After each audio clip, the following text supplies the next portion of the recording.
di sosial media karena di Mesir sendiri udah terlalu sibuk ya dengan berbagai macam pembelajaran. Jadi saya nggak dengar apa-apa sebenarnya.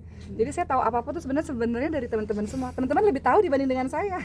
Itu nggak ada cerita apa-apa. Jadi kita nggak terlalu banyak tahu tentang hal itu. Kami bicara sehari-hari, ada grup family, kita bicara sehari-hari, perkara sehari-hari aja. Gitu.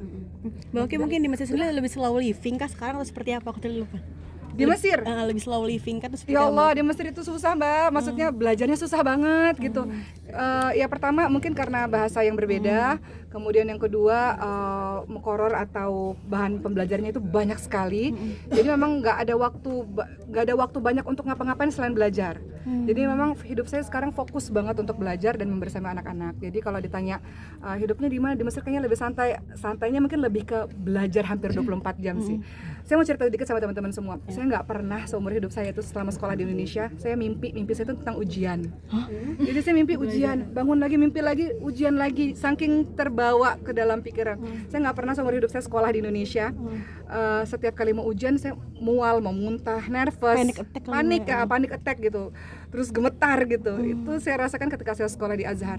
Saya nggak pernah seumur hidup saya ketika saya sekolah di Indonesia, sebelum ujian saya masuk rumah sakit. Saya udah masuk rumah sakit 2 kali karena belajarnya yang gila-gilaan gitu. Jadi mungkin karena ini masih proses adaptasi, jadi masih kaget. Jadi hidup saya murni belajar aja. Sampai ke bawah. Makanya banyak menghilang di sosmed sebenarnya. Banyak beberapa teman yang mengatakan kok nggak posting. Gimana bisa posting, hidupnya cuma di kampus, rumah.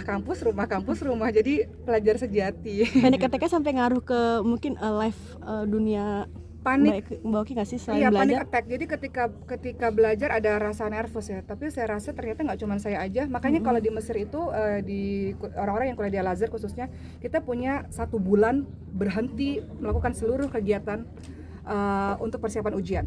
Jadi dari kampus sama dikasih waktu 1 bulan, namanya tawakuf, kita berhenti. Seluruh kegiatan mahasiswa berhenti. Mahasiswa kan biasanya aktif ya, organisasi ini, organisasi itu. Tapi 1 bulan sebelum ujian semua dari kita berhenti, memang fokus untuk persiapan belajar. Nah, ujiannya 1 bulan juga nih. Nah, besok kenapa saya ada di Indonesia 1 hari? Karena besok ujian.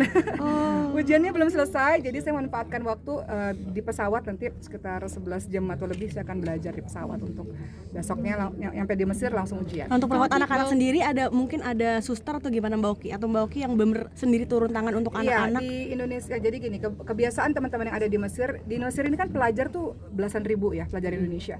Dan mereka sering banget namanya part time. Jadi alhamdulillah di rumah saya terbantu dengan teman-teman yang part time. Jadi mereka kuliah, terus mereka part time jaga rumah atau part time driver atau part time yang pegang kamera gitu ya, buat video. Jadi saya dibantu oleh teman-teman pelajar yang part time. Jadi Masya Allah, mereka pelajar-pelajar agama, tapi mereka juga part-time membersamai saya dan keluarga. Karya hari ini dibersamai oleh sang suami. Oh ya, hari ini nanti adik-adik saya hari ini 1 hari di Indonesia ini belum ketemu sama adik-adik saya, tapi nanti sore adik saya akan datang. Jadi Cindy dan Ricis, dia akan datang ke sini untuk support film kakaknya, insya Allah.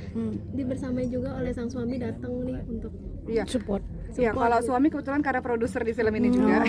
Jadi memang beliau adalah orang di balik layar, beliau yang tidak terlihat di layar tapi membersamai pejuang-pejuang lain yang di balik layar. Mbak Oki, berarti Mbak Oki sendiri support untuk Kak Ricis ke soal yang sekarang asmaranya atau apapun itu? Saya nggak tahu apa-apa soal Ricis. Yang saya tahu beliau lagi mau launching film nanti 2 hari lagi. Uma, terakhir versi terbaik Uma seperti apa sekarang Uma? Versi terbaik Ustazah sekarang seperti apa terakhir? Versi terbaik maksudnya gimana ya? Versi terbaik dalam diri Uma tuh seperti apa sekarang, apalagi sekarang slow living ada perubahan nggak sih? Ada perubahan di Mesir. Saya dari dulu berdoa sama Allah, saya ingin ya Allah dikasih waktu untuk lebih banyak fokus untuk menuntut ilmu dan bersama dengan Quran. Nah, ketika saya berada di Mesir, kalau di Indonesia kan setiap hari ada tamu, setiap hari saya juga ada pesantren di sini kan, tiap hari membersamai para guru-guru dan lain-lainnya. Hidup kan harus memilih ya, kita nggak bisa mengerjakan segala sesuatu dalam waktu yang bersamaan. Ketika saya berada di Mesir, saya punya waktu sangat banyak untuk saya bisa menuntut ilmu lebih fokus, supaya saya bisa nanti pulang ke Indonesia dengan ilmu yang lebih baik, bisa lebih bermanfaat lagi untuk masyarakat ketika saya berdakwah seperti itu. Oke. Terima kasih.